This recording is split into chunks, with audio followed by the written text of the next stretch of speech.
une question difficile parce que s'en tenir à deux grands enjeux, c'est véritablement opérer une priorisation dans sa tête qui n'est pas toujours simple. On peut se rabattre sur la réponse probablement la plus simple et la plus immédiate parce que c'est celle qui fait le réflexe des prospectivistes.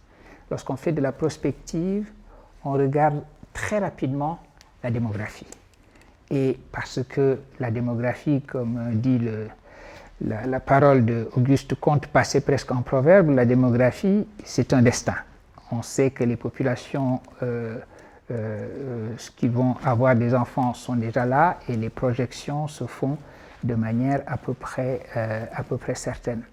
Donc on sera très nombreux sur cette planète et dans le grand nombre que nous serons, l'Afrique occupera une place très très importante, à la fois par le nombre des Africains et par la jeunesse des Africains qui seront sur cette planète. Et là, c'est un enjeu considérable et c'est effectivement un enjeu qui doit venir tout de suite à l'esprit parce que ça va changer la configuration de notre planète, ça va changer également la destinée africaine. Parce qu'en effet, nous sommes devant un défi. C'est véritablement cette jeunesse-là, c'est véritablement un défi pour les États que nous avons pour l'instant en Afrique.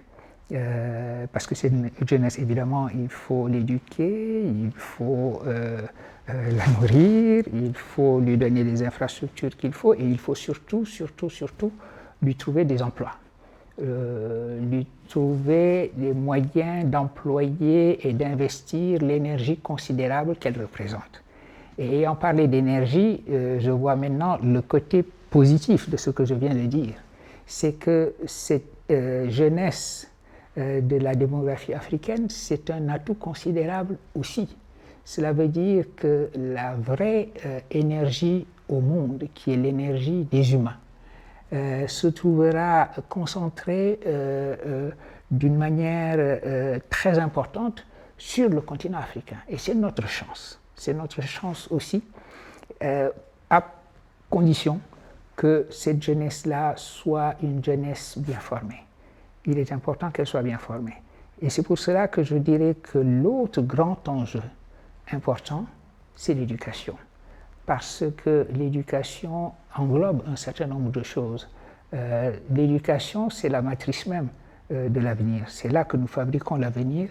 Et donc, il est tout naturel qu'ayant parlé de la démographie comme premier grand enjeu, je lie cet enjeu immédiatement après à l'enjeu de l'éducation, parce que précisément, si cette jeunesse africaine dont je viens de parler est celle qui doit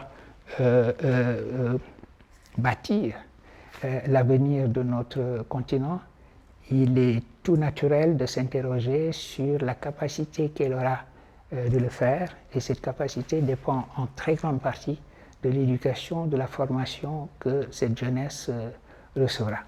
Et si je me suis concentré sur l'Afrique, c'est parce qu'il me semble qu'en effet, le continent en lui-même, avec ces deux enjeux que je viens de souligner, sera un aspect, un élément très important de ce que sera l'avenir de ce monde. Les questions africaines vont être de plus en plus importantes, et je crois justement que ces ateliers de la pensée qui nous réunissent, de ce point de vue-là, font œuvre de visionnaire, en sachant qu'il est de notre responsabilité, de la responsabilité de notre génération, en relation avec la responsabilité, avec des générations plus jeunes, de réfléchir d'ores et déjà sur le continent africain, depuis une perspective africaine, sur les grandes questions planétaires.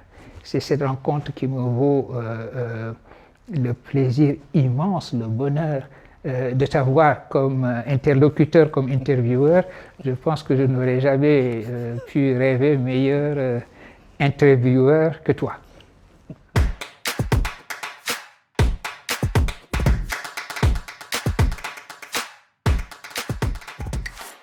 C'est vrai, en effet, cela m'avait été demandé par une organisation panafricaine que nous connaissons bien tous les deux, le CODESRIA, le Conseil pour le développement de la recherche en sciences sociales en Afrique, dont le siège est ici à Dakar. Et cette réflexion prospective m'avait été demandée, j'avais eu plaisir à la faire dans la continuité d'un travail effectif de prospective pratique que j'avais eu le bonheur aussi de conduire avec d'autres collègues et des agents de l'administration sénégalaise sur Sénégal 2015. Nous avions en l'an 1989 réfléchi ensemble à ce que serait le pays, le Sénégal, dans une génération, et c'est dans la foulée de cette première expérience pratique de prospective que j'avais travaillé à ce texte sur la reconstruction du sens et les prospectives africaines, où j'avais lu énormément de littérature prospective. Alors ça, c'est le côté pratique, le côté apprenti prospectiviste sous la conduite de prospectivistes de renom et tout à fait experts, qui étaient Jacques Giry à l'époque et Alioune Sall, qui dirige l'organisation Futurs Africains en Afrique du Sud. La part du philosophe, à la fois un philosophe très influencé par la pensée de Bergson, qui est véritablement la première vraie pensée du temps dans la tradition occidentale après les présocratiques. On avait éliminé, au fond, une vraie pensée du temps en spatialisant le temps, en transformant le temps en de l'espace. Quand on parle de temps, quand le physicien parle du temps, il a plus en tête la distance qui sépare un moment d'un autre moment, et tu vois que tout de suite le langage devient le langage de l'espace. Et Bergson nous a appris à penser l'épaisseur du temps comme durée, comme quelque chose qui est le déploiement même de l'être. Et c'est la raison pour laquelle il m'a semblé important d'aller dans cette direction-là, pour la raison suivante. Nous sommes en Afrique, nous avons un discours en Afrique qui parle beaucoup de l'importance du passé, de l'importance de l'histoire, de l'importance de la tradition.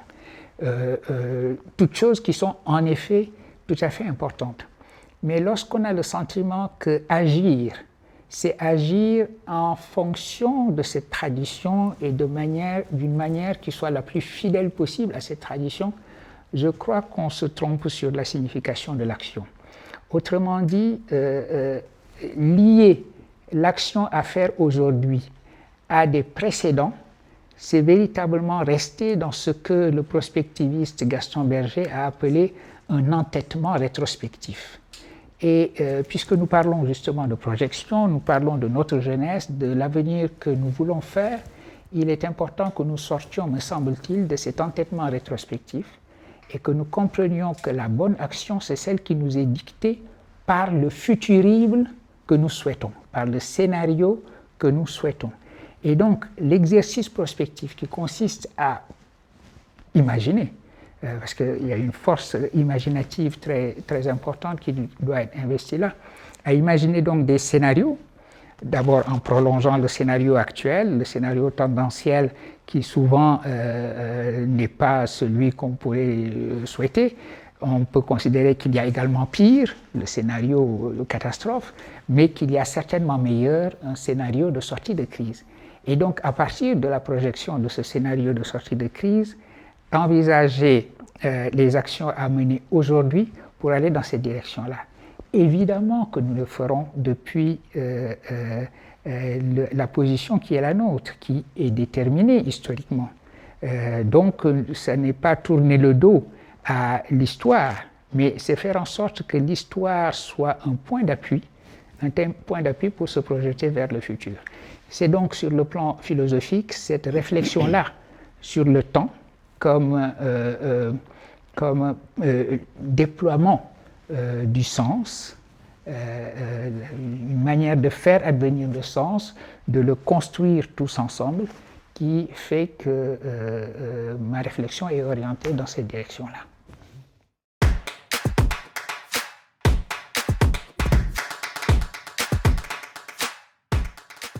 Absolument, et c'est important. Je crois que c'est maintenant seulement que nous posons vraiment la question du sens dans la direction qu'il est nécessaire d'explorer si nous voulons avancer. Disons avancer, un mot très vague pour ne pas utiliser celui de développement. Parce que pendant très longtemps, justement, la notion de développement a permis d'ignorer totalement la notion de sens, parce que nous avons conçu le développement d'abord comme un rattrapage. Ça, c'était à l'aube des indépendances. On se donnait des modèles et il fallait se conformer à ces modèles-là.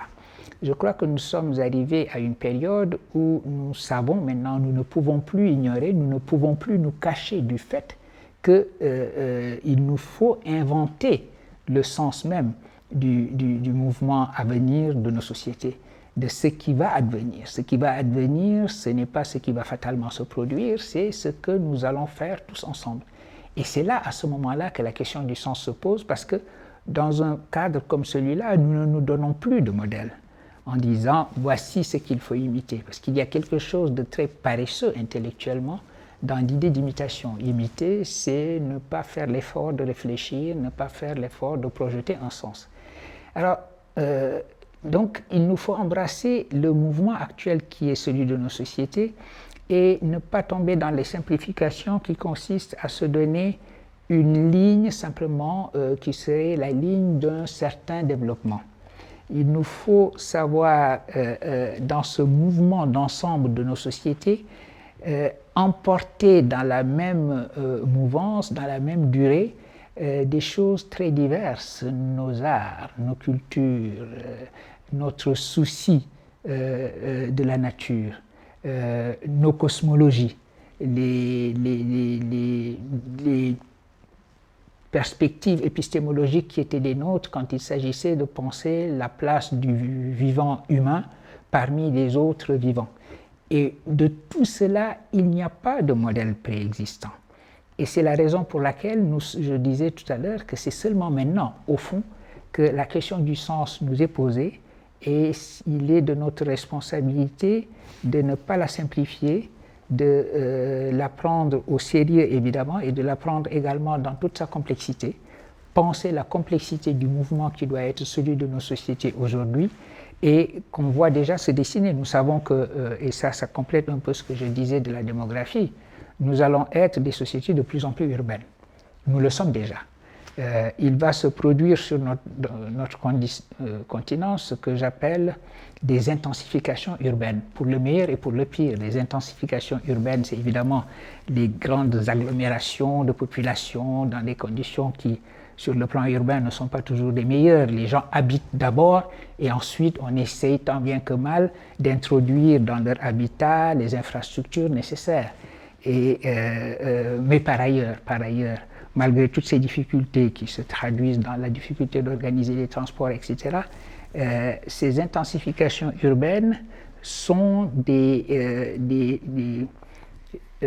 sont productrices aussi de significations nouvelles qu'on voit apparaître dans nos arts, dans la créativité, dans les imaginations africaines, et tout cela fait partie du développement conçu comme ce mouvement d'ensemble et non pas dans la simplification de ce qu'on appelle le développement comme rattrapage sur une ligne déterminée où on suivrait des modèles qui auraient déjà parcouru ces lignes.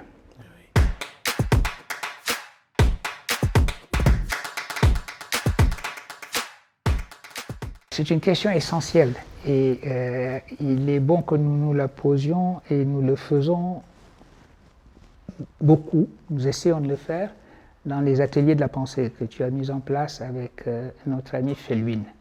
Et c'est important. L'urgence, elle nous vient des enjeux et de la nature des problèmes. L'urgence, un modèle d'urgence, quelque chose qui manifeste le plus clairement, de la manière la plus évidente l'urgence, c'est le fait que nous en sommes aujourd'hui à nous demander si nous n'avons pas déjà franchi un seuil dans la manière dont nous avons saccagé notre planète. On se demande si on n'a pas atteint un seuil tel qu'une réparation totale devient impossible et que tout ce que nous pouvons faire, c'est colmater les choses du mieux que l'on peut et empêcher une détérioration encore plus grande. Nous en sommes là. Ça veut dire que donc l'urgence d'agir n'a jamais été aussi grande. Et là-dessus, sur cette crise-là, celle de la pandémie est venue se greffer en intensifiant en quelque sorte ce sentiment d'urgence. Donc l'urgence s'impose à nous et il faut agir. Il faut agir et il nous appartient aussi de le faire parce que en la matière, il y a évidemment des réponses précises, des réponses qui ont été documentées, étudiées, analysées, examinées, qu'il faut apporter. On introduit là-dedans de la mesure, des nombres pour essayer de dire voici ce qu'il faut faire en fonction de tel ou tel paramètre. On sait qu'il faut diminuer les gaz à effet de serre. On sait qu'il faut à ce moment-là demander au pays de respecter un certain nombre de procédures, etc., etc. Mais au-delà de ces mesures techniques qu'il faut prendre, il y a aussi un humanisme à inventer. C'est-à-dire que la réponse humaine que nous allons apporter à ces différentes crises commande que certaines philosophies soient mises en œuvre pour que des humanismes nouveaux se mettent en place, que des universels nouveaux se mettent en place. Parce que ce que nous révèlent ces enjeux-là, c'est qu'il faut y répondre tous ensemble. Il faut y répondre dans la constitution de notre humanité commune. Et c'est la raison pour laquelle un autre aspect de mon travail, c'est précisément l'exploration de ces humanismes qui sont une réponse qu'il appartient, qu'il est de notre responsabilité à nous, Africains, aussi, de faire valoir. Nous avons eu comme laboratoire de cet humanisme nouveau pour notre temps le pays où tu vis, où tu enseignes, qui est l'Afrique du Sud. Quand il s'est agi pour l'Afrique du Sud d'inventer une nouvelle Afrique du Sud, une Afrique du Sud qui sorte de la logique des tribus, ça a été le génie de Desmond Tutu et de Nelson Mandela d'aller chercher un mot d'une banalité totale en langue Xhosa, dans les langues bantoues en général, Ubuntu, et d'en faire un concept opératoire sur le plan éthique et sur le plan politique. Et ce faisant, je crois qu'ils ont rappelé au monde entier la signification de l'humanisme dont notre monde a besoin. Nous avons besoin aujourd'hui, pour répondre aux défis qui sont les nôtres, de savoir être une humanité, et de savoir habiter la Terre ensemble.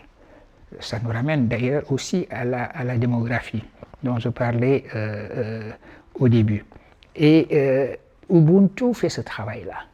Il était donc naturel pour moi, ne sachant pas les langues bantoues, mais ayant vu ce qui se jouait dans la transformation d'un mot en concept, parce que ce n'est pas vrai que Ubuntu, le mot Ubuntu portait toute une philosophie qu'il suffit d'exhumer. La philosophie ne fonctionne pas de cette manière-là. C'était un mot, il était banal. Ce qui est en effet philosophique, c'est la construction qui en est faite, puisque philosopher, c'est construire des concepts et les rendre opératoires. Ça a été fait.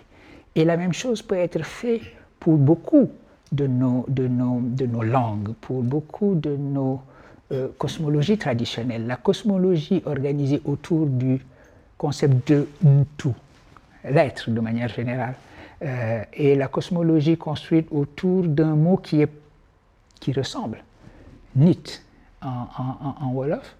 Toutes ces choses-là nous offrent la possibilité de mobiliser des humanismes africains et des humanismes africains qui constitueront une leçon pour le monde entier. Parce que ce sont des humanismes qui disent que, en plus de la simple hominisation de la Terre, le fait que les humains sont partout sur la Terre, il faut aussi savoir humaniser la Terre, faire en sorte que cette humanité commune et les valeurs dont elle doit être porteuse, parce que humaniser la Terre, ce n'est pas simplement faire que la Terre soit la Terre des humains, c'est également faire en sorte que les humains remplissent la responsabilité qui est la leur vis-à-vis de tous les vivants de la Terre. Nous avons des cosmologies qui disent que de Dieu jusqu'au caillou, il y a une force qui est là, une force de vivre, un élan vital qu'il nous faut savoir non seulement préserver, mais toujours accroître, mais toujours renforcer. Eh bien, une pensée comme celle-là est probablement la pensée dont notre époque a besoin pour introduire de la réparation. Et je reviens à ton mot, cette réparation dont notre terre a besoin, qui suppose que nous réparions d'abord la relation que nous avons à cette terre-là. Et cette relation que nous avons entre nous, entre humains, et une relation avec la terre que je lis, quant à moi, dans ces humanismes dont il me semble qu'il faut les cultiver, les faire connaître, les réfléchir et les projeter sur le monde à venir.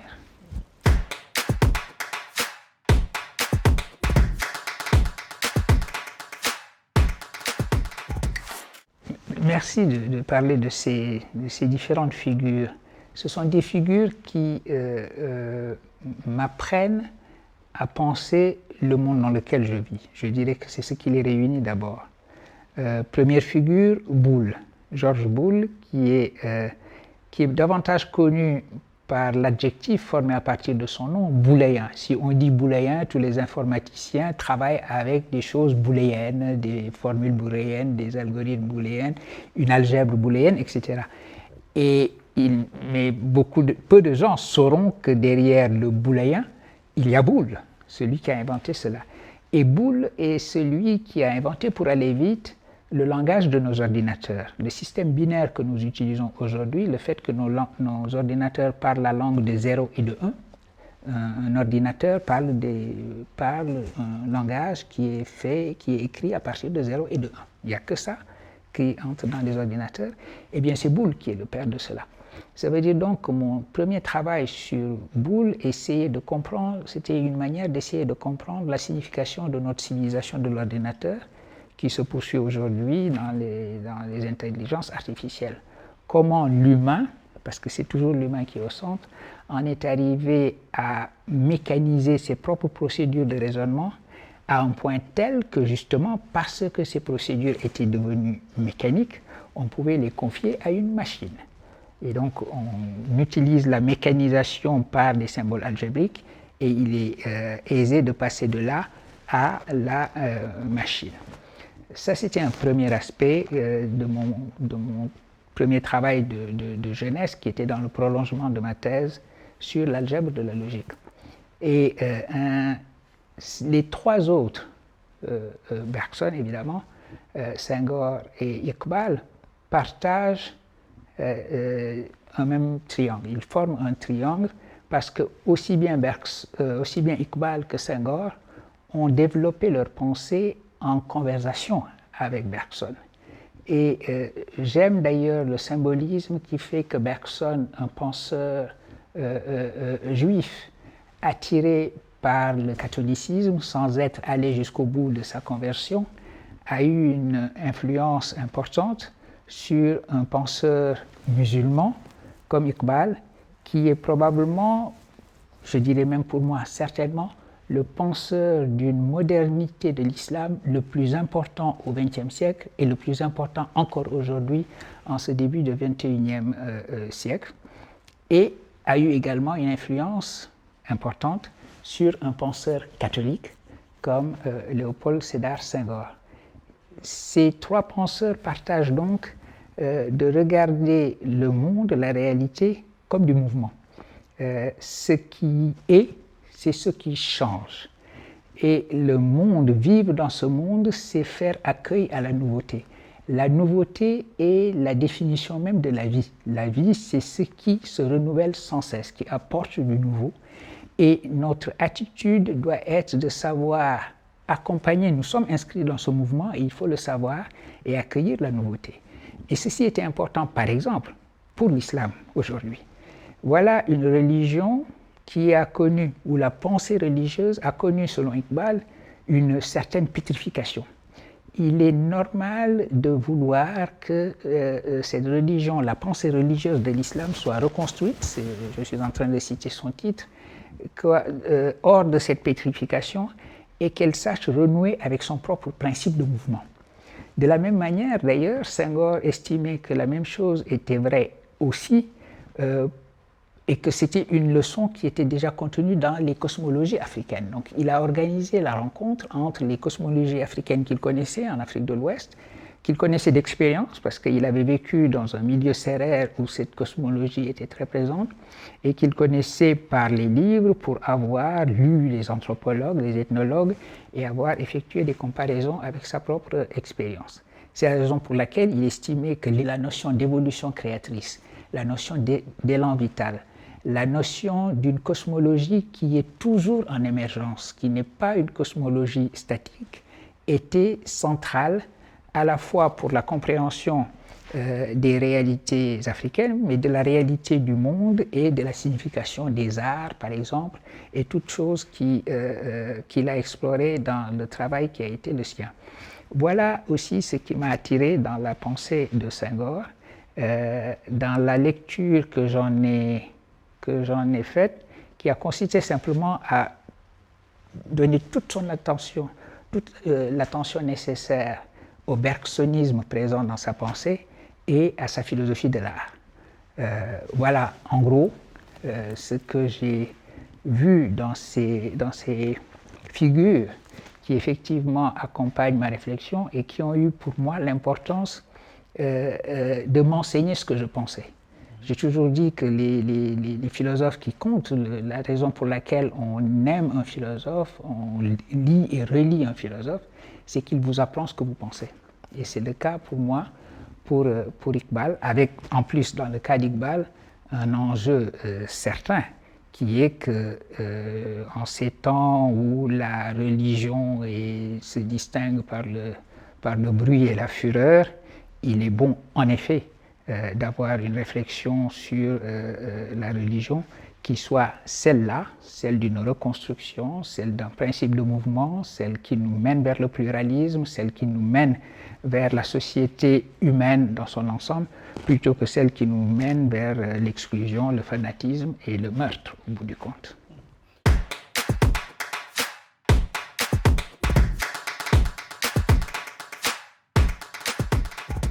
Effectivement, c'est une parole de Senghor qui me semble très importante pour nous aujourd'hui. Et cela explique d'ailleurs pourquoi un penseur, un sociologue, philosophe, comme Immanuel Wallerstein, dans un livre important qu'il a écrit sur l'universalisme, qui a été traduit en français sous le titre « L'universalisme européen ». Son livre consiste à dire que nous sommes arrivés à la fin d'un certain universel, qui avait été jusque-là l'universalisme européen, un universalisme assuré de soi, qui semblait tenir à une vision de soi, à un récit de soi par l'Europe, qui estimait qu'elle était tout naturellement porteuse d'un universel qu'elle devait ensuite apporter au reste du monde. Et Immanuel Wallerstein dit maintenant nous sommes à un moment où il nous faut inventer un nouvel universel qu'il appelait un universel vraiment universel. Alors il disait on ne sait pas trop ce que c'est parce que précisément nous sommes à un moment où il faut l'inventer tous ensemble. La différence avec l'universalisme européen, c'était justement que cet universalisme ne serait plus européen, mais un universel non européen, où le pluriel du monde contribuerait à le forger et à le projeter. Mais il disait que son pressentiment était qu'on le trouverait dans la figure et la pensée de quelqu'un comme Senghor qu'il appelait l'hybride, un hybride pour les temps qui seraient les nôtres. Et il avait ainsi perçu au fond ce que pouvait être l'importance de la pensée de Senghor, au-delà des formules qui étaient vraiment des formules de leur temps et qui ont pendant très longtemps empêché qu'on lise Senghor, parce qu'on tombait tout de suite sur l'écran que constituaient des formules à l'emporte-pièce qui étaient des formulations malheureuses de sa pensée. En revanche, cette formulation-là est la meilleure manière de capturer ce que notre monde doit être. Lorsqu'il dit qu'il nous faut toujours mesurer l'orgueil d'être différent au bonheur d'être ensemble, il tient ferme les deux bouts d'une chaîne qu'il faut en effet tenir ferme. D'une part, il y a le pluriel de nos différences. Ça veut dire que aucune culture, aucune société ne doit être captive ou capturée par une autre qui lui dicterait les orientations qui doivent être les siennes. Il y a donc la nécessité d'affirmer sa propre dignité avec orgueil, d'avoir l'orgueil de ce que l'on est, de la différence qui est la nôtre. Mais une fois cela dit, qu'est-ce que nous allons faire d'une humanité où nous n'aurions que des différences juxtaposées? À ce moment-là, nous détruisons la notion même d'humanité parce que nous avons simplement une sommation zoologique. Nous avons autant d'humanité possible et ce que nous appelons humanité, c'est ma foi simplement une manière de dire que toutes ces choses-là se ressemblent. Alors que le concept d'humanité au pluriel, et non pas les humanités, commande précisément de considérer qu'au-delà de ces différences-là, nous partageons une condition, pas une nature, de la notion de nature ou d'essence, nous sommes revenus, mais, et c'est ce que dit Sartre, nous partageons une condition. Nous savons que nous allons mourir. Les humains le savent. C'est une part importante de ce qui constitue notre humanité. Nous avons une certaine conscience de notre vulnérabilité. Nous avons une certaine conscience également de ce que signifie pour nous considérer une fraternité qui ne soit pas une fraternité naturelle ou biologique, parce que celle-là n'irait jamais au-delà de notre clan et de notre tribu. Et cela est important parce que les différences dont nous sommes si fiers, et à juste titre, que nous exaltons à juste titre, c'est une manière d'exalter le pluriel du monde et non pas de considérer que ces différences doivent créer quelque exceptionnalisme que ce soit. Et c'est la raison pour laquelle ces différences doivent toujours être lues sur l'arrière-plan, sur l'arrière-fond que constitue ce que Senghor appelle le bonheur d'être ensemble. En d'autres termes, il nous faut pouvoir goûter dans ce que nous estimons être le prix et la valeur et la validité de notre différence, ce qui fait que nous avons une condition qui s'ouvre sur d'autres expériences. Et à ce moment-là, le pluriel devient un pluriel heureux. Ce n'est plus un pluriel du différentialisme qui peut mener jusqu'à l'exclusion, les ethnonationalismes, les tribalismes. C'est un pluralisme qui est également la richesse et la perception de la richesse que toutes nos différences donnent de l'aventure humaine, d'une aventure humaine commune. C'est la raison pour laquelle je trouve cette formule de Senghor une formule particulièrement heureuse, à la différence de formules malheureuses qu'il a pu écrire. À la fois l'orgueil d'être différent et le bonheur d'être ensemble. Et ça, c'est une promesse, au fond, et c'est une responsabilité qu'il nous appartient à nous, humains, de réaliser.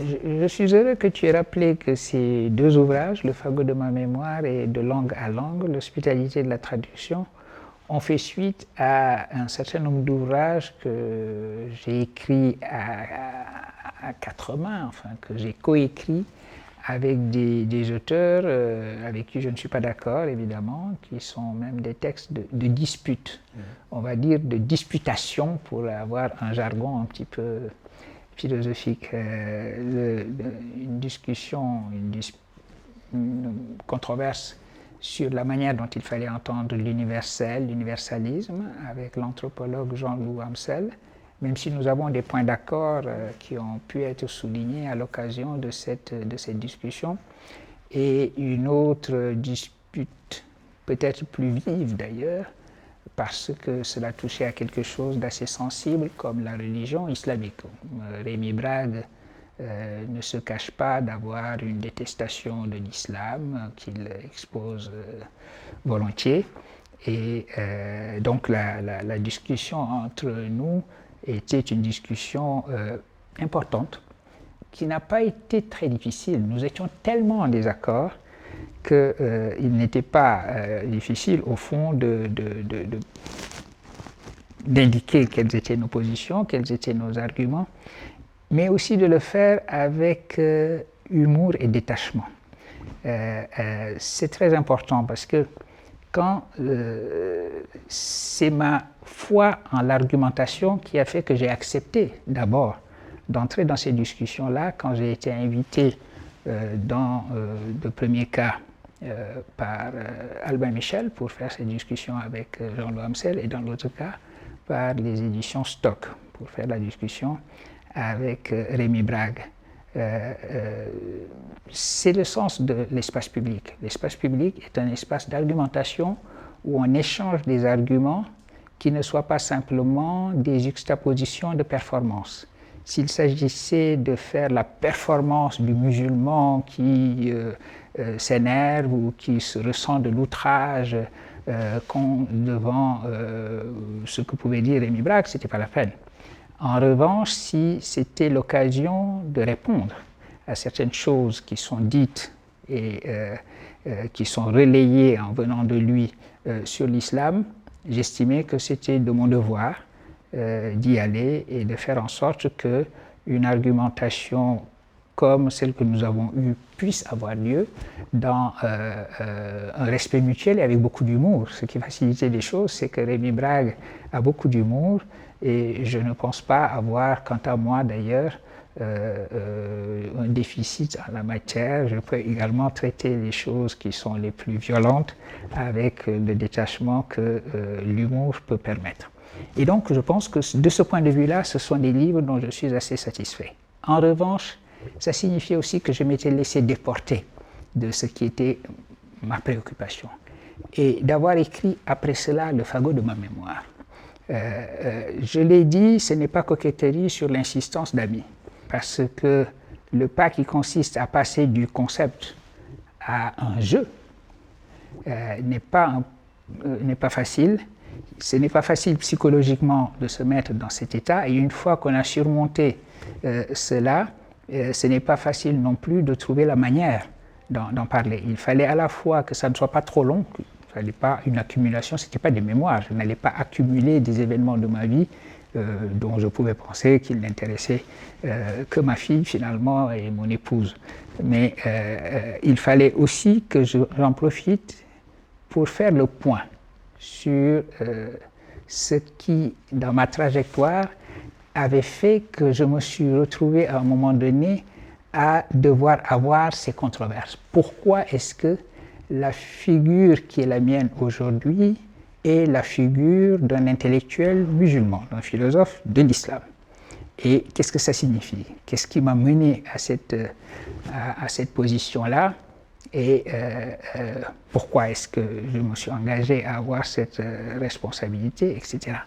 Qu'est-ce qui fait que quelqu'un comme Jean-Louis Amsel me perçoive aussi comme un philosophe du post-colonial, du décolonial? Qu'est-ce que ça veut dire? Quel est l'aspect de ma trajectoire qui m'a mené là? Et donc, c'était une manière de faire le point sur ce que j'avais fait, sur ce qu'avait été mon travail et sur l'unité profonde qui reliait des choses dans lesquelles je m'étais engagé. Parce que tu connais, tu fais l'expérience toi-même, nous faisons tous cette expérience-là, que souvent les choses que nous écrivons viennent sur commande. On nous demande d'écrire telle chose, on nous demande d'écrire telle autre chose, et l'unité entre ce que nous faisons et que nous-mêmes nous représentons, nous n'avons pas tellement le temps de nous retourner sur elle, sur cette unité-là. Donc le fagot, j'ai pris le temps de regarder et je crois avoir écrit un livre qui, à mes yeux, constitue une introduction relativement honnête à la nature de mon travail et au parcours qui a fait que j'ai écrit telle ou telle chose, essayé de construire tel ou tel concept, etc. Et ce travail maintenant, ce nouveau travail sur la traduction est un travail que je devais produire parce que l'idée de traduction habite tout ce que j'ai fait. Nous avons parlé tout à l'heure de Boole, la traduction de nos langues humaines, naturelles, en langage algébrique, puis en langage de la machine, évidemment, c'était une forme de traduction. M'intéresser à l'histoire de la philosophie dans le monde de l'islam, c'était aussi un aspect traduction.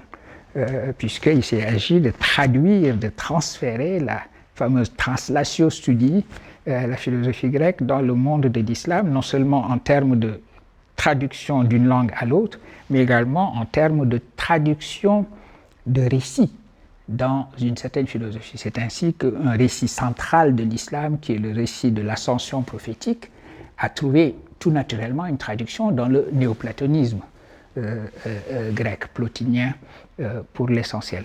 Voilà donc que la traduction était un fil conducteur dans les choses que j'avais faites, mais je n'avais jamais encore thématisé la traduction elle-même. Prendre le concept lui-même, me demander ce qu'il signifie et pourquoi est-ce que je regarde plutôt l'éthique de la traduction comme accueil, comme hospitalité, plutôt que la violence de la traduction coloniale, la violence de la traduction des langues dominées à des langues dominantes, etc. Et voilà pourquoi ce deuxième livre est d'une certaine façon un livre que j'avais toujours déjà écrit.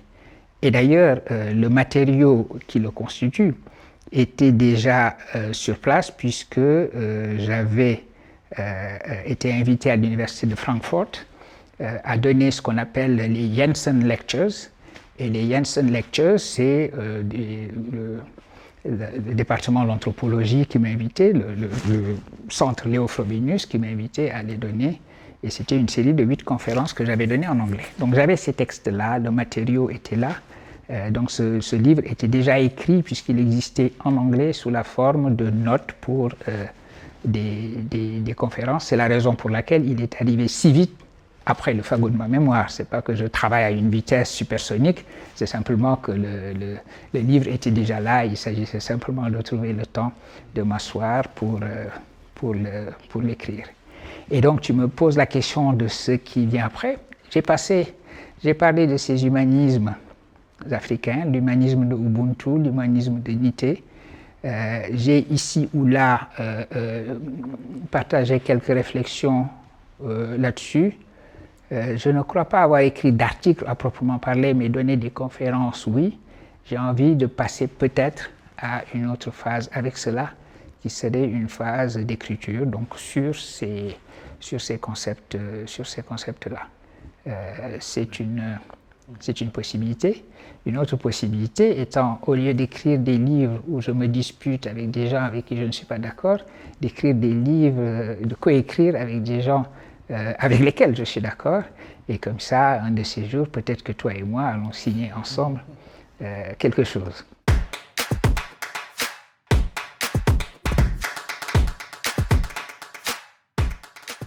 Je suis d'accord avec cette question, l'idée que traduire de langue à langue peut encore être complexifié davantage. On peut considérer qu'il ne s'agit pas simplement de dire, par exemple, je vais traduire de la langue Wolof à la langue Pulaar ou de la langue Wolof à la langue française ou dans l'autre sens. Il faut également voir qu'à l'intérieur même d'une langue, on peut avoir des langues et à l'intérieur d'une seule et même langue, avoir des phénomènes de traduction. Par exemple, les classes sociales peuvent se lire dans les langues. Il y a un usage savant d'une langue, un usage familier d'une langue. Il y a la nécessité peut-être de traduire ces usages savants dans une langue plus commune, qui est le problème que les intellectuels rencontrent en général, le problème qu'il y a pour faire que les idées aient une efficace sur le terrain. Donc on rencontre ces problèmes de traduction. On peut même imaginer effectivement, comme dans le sens de la question que tu viens de poser, qu'on ait besoin d'une sorte de traduction d'un langage qui serait à la fois le langage habituel, mais également un langage qui nous est plus intérieur. Donc on peut effectivement complexifier davantage cette idée d'une négociation entre les langues qu'est la traduction, en disant qu'il peut y avoir une traduction interne à la langue. C'est ce que dit Derrida dans le monolinguisme de l'autre.